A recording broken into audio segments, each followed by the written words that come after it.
공연 때 만났죠. 네. 그때는 이제 오몰락 밴드의 보컬 김태성으로 만났고 정말 응급 상황에 요긴하게 사용할 수 있는 것들을 이제 간략하게 얘기를 해줄 텐데 일단 응급 처치를 하기 앞서서 해녀가 지금 뭘 하는 것 같아요? 심는 것 같아요? 아니면 뭘 따는 것 같아요? 따는 것 같다. 심는 것 같다.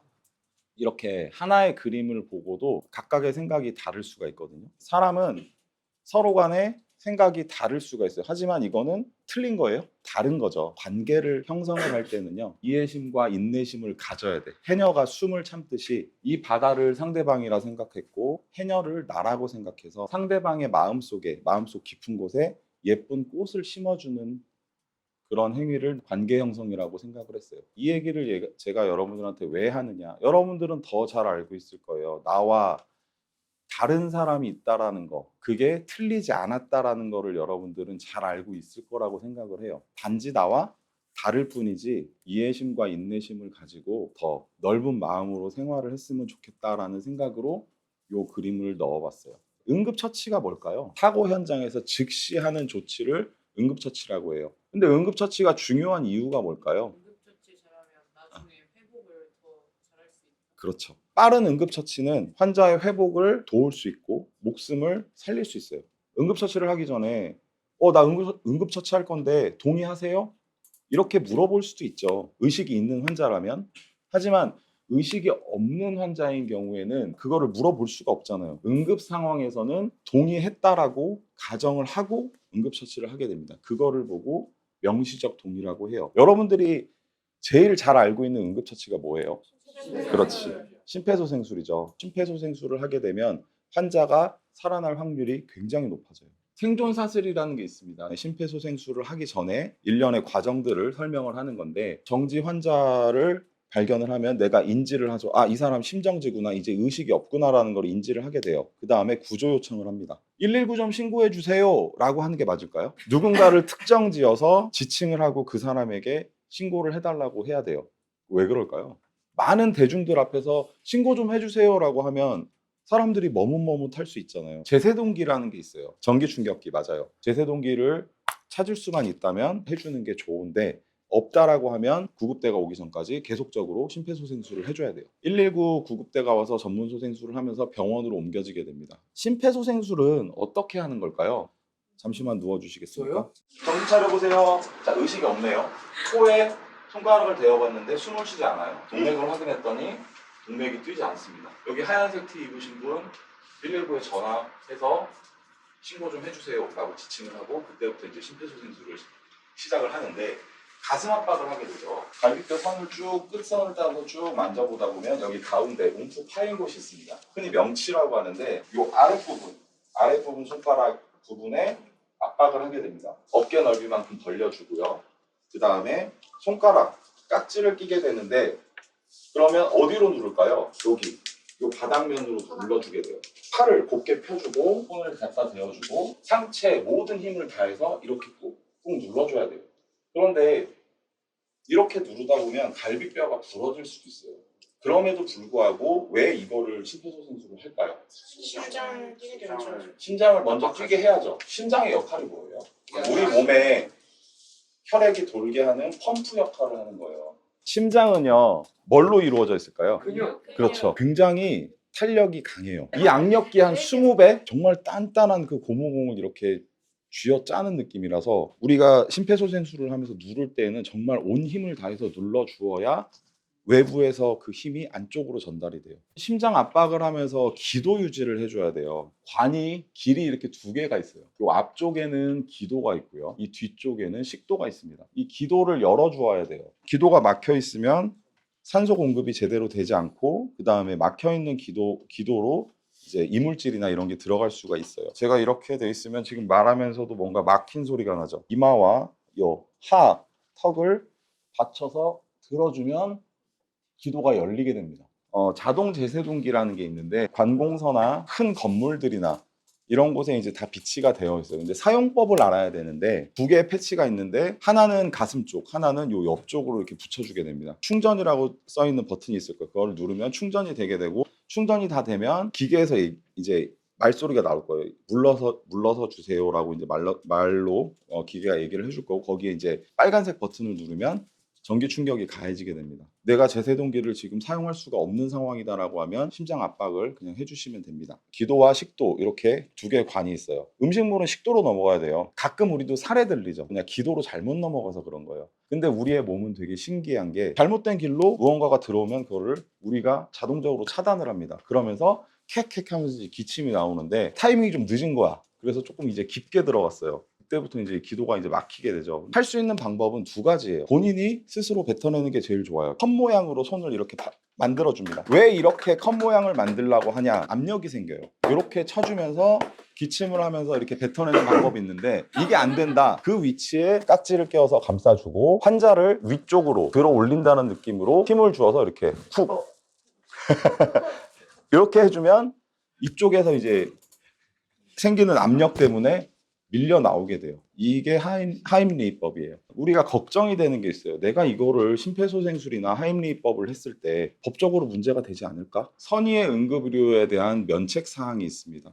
응급의료나 응급처치에 대한 법적인 보호를 받을 수 있다라는 것을 알고 있으면 좋을 것 같아요. 겁먹지 않아도 되고 여러분들이 정말 소중한 생명을 구해야 되는 상황이 된다라고 하면 최선을 다해서 생명을 구할 수 있는 그런 용기를 가졌으면 좋겠습니다. 그 다음에 이제 외상인데요. 제일 대표적인 거는 발목을 삐었다, 손목을 삐었다라고 하는 염좌가 있을 수 있고요. 골절이 있을 수 있어요. 아픈 부분을 막 움직이면 안 돼요. 2차적인 손상이 가해질 수 있기 때문에 다친 부분은 최대한 안정을 취해줍니다. 얼음찜질. 왜 온찜질은 왜 하면 안 돼요? 온찜질을 하잖아요. 따뜻한 거를 데워 놓으면 혈관이 확장을 해요. 혈류량이 늘어나죠. 붓기가 더 커집니다. 근데 차가운 거를 대게 되면 혈관이 수축을 해요. 그럼 혈류량이 좀 줄어들겠죠. 그렇기 때문에 얼음찜질을 해주고요. 압박을 해주는 거는 이제 더 이상 이제 좀 붓지 않게 하기 위해서 하는 것도 있고 이 염좌된 부분이나 골절된 부분을 지지해주는 역할을 합니다. 손상 부위를 심장보다 높게 올려줘요. 이건 왜 그럴까요? 내가 만약에 여기 지금 삐었어. 심장보다 아래 있죠. 혈류가 잘 흐를 거란 말이죠. 심장보다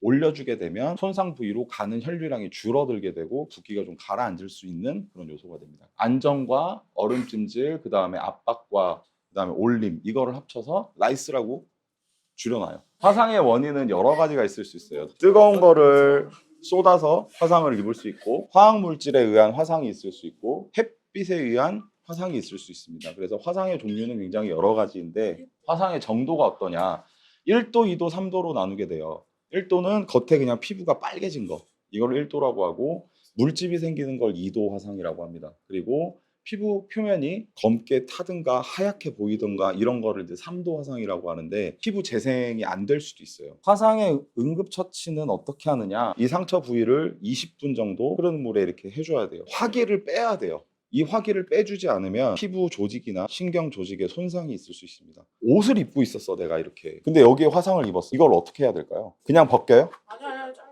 그렇지. 그냥 벗기게 되면요. 여기 겉에 있는 피부 조직이 같이 떨어져 나오게 돼요. 그래서 화상을 이 위에, 옷 위에 입었다라고 하면 옷을 잘라서 최대한 이 피부 표면에 닿지 않도록 그렇게 벗겨주는 방법을 사용을 합니다. 물집을 터트리거나 연고를 바르지 않아요. 화상에는요, 따로 연고를 바르지 않습니다. 왜 그럴까요? 연고를 바르게 되면 피부 조직이 연해져요.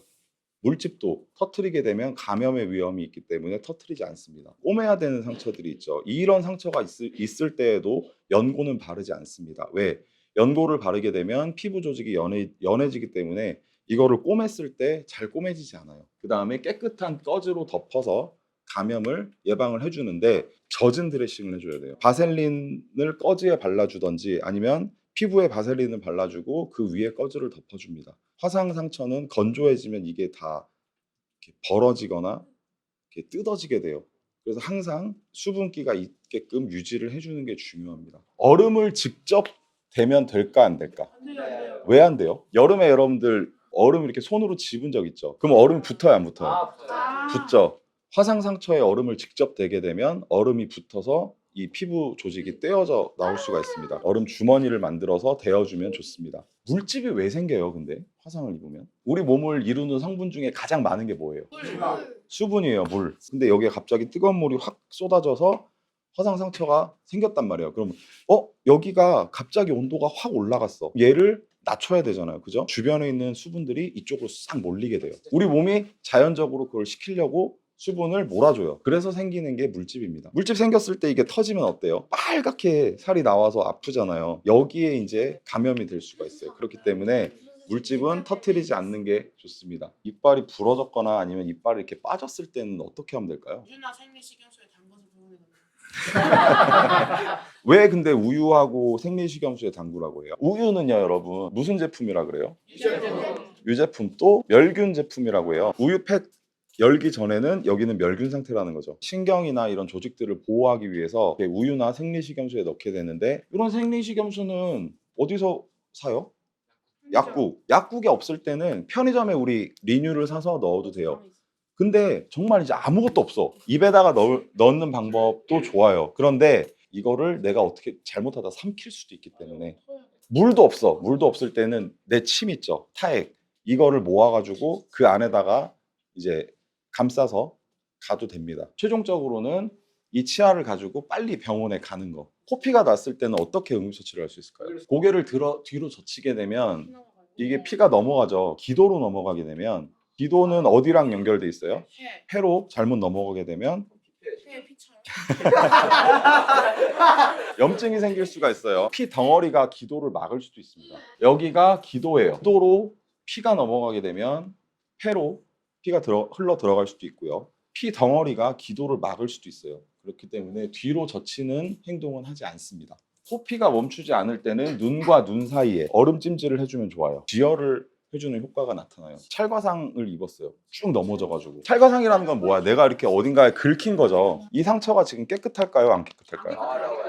염증이 생기겠죠. 감염이 되고. 상처 치료의 공식은 세척과 지혈과 소독과 압박까지, 요거까지가, 세척은 생리식염수로 계속 세척을 해주면 제일 좋지만 흐르는 물에만 세척을 해주면 좋고요. 그 다음에 피가 날 때에는 소독을 해도 소용이 없을 거잖아. 그렇기 때문에 꺼즈나 아니면 깨끗한 천으로 눌러서 지혈을 이렇게 해줍니다. 소독을 할 때에도 주의사항이 있어요. 우리 피부는 이렇게 표피, 진피, 피하지방, 근육층 이렇게 나누어지게 있습니다. 이 표피층은 우리 겉에 보이는 이 피부와 아래쪽에 그 빨간색 부분 있죠. 여기를 이제 표피층이라고 하고, 진피층까지 손상을 입게 된다면 이거는 이제 꼬매야 되는 상처예요. 지혈대가 있는데요. 최후 수단으로 사용을 하는 거고, 지혈대를 하는 정도까지 되려면 상처가 굉장히 깊어야 돼요. 인위적으로 여기를 쪼여서 막아버리는 거죠.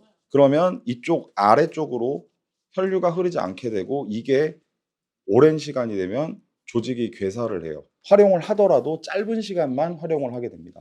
응급처치할 때 빨간 약이라고 하는 거, 포비돈, 소독용 에탄올도 사용하면 안 돼요. 소주도 사용하면 안 됩니다. 이거는 수술실에서도 지금도 사용을 합니다. 수술하기 전에 과산화수소를 부어주면 막 뽀글뽀글뽀글 막 올라오는 게 보일 거예요. 근데 이런 게 상처 소독에는 큰 효과가 없어요. 그리고 상처를 더 자극시킬 수 있기 때문에 과산화수소는 사용하지 않습니다. 소독용 에탄올, 이거는 소독력은 좋은데, 그 여러분들 주사 맞아본 적 있죠? 그때 알코올 솜으로 이렇게 닦으면 여기가 시원한데 금방 없어지죠. 공기 중으로 사라지는 이유는 수분이 공기로 다 날아가면서 여기에 있는 수분까지도 다 같이 데리고 가버려요. 여기가 건조해진단 말이에요, 상처가. 후시딘이나 마데카솔 이런 걸 상처에 이제 바를 수는 있는데, 밴드나 이 부직포 밴드 이런 거를 사용해서 마지막 마무리를 해주면 좋습니다. 화상풍이 뭘까? 못이나 이런 거에 찔리거나 아니면은 이런 구조물 같은 게 뾰족하게 튀어나와서 거기에 긁힌다던가, 강아지나 뭐 고양이한테 물렸을 때, 이럴 때 이제 파상풍균이 올 수 있는데, 파상풍을 예방하기 위해서는 예방 주사를 맞는 게 가장 좋아요. 예방 주사를 계속적으로 맞진 않죠. 그래서 찔렸을 때에 그 부위를 막 압박하면 안 돼요. 그러면 주변 조직이 손상을 입을 수 있기 때문에 최대한 보호되게끔 감싸주고 병원으로 바로 가는 게 좋습니다. 응급처치는 여기까지예요.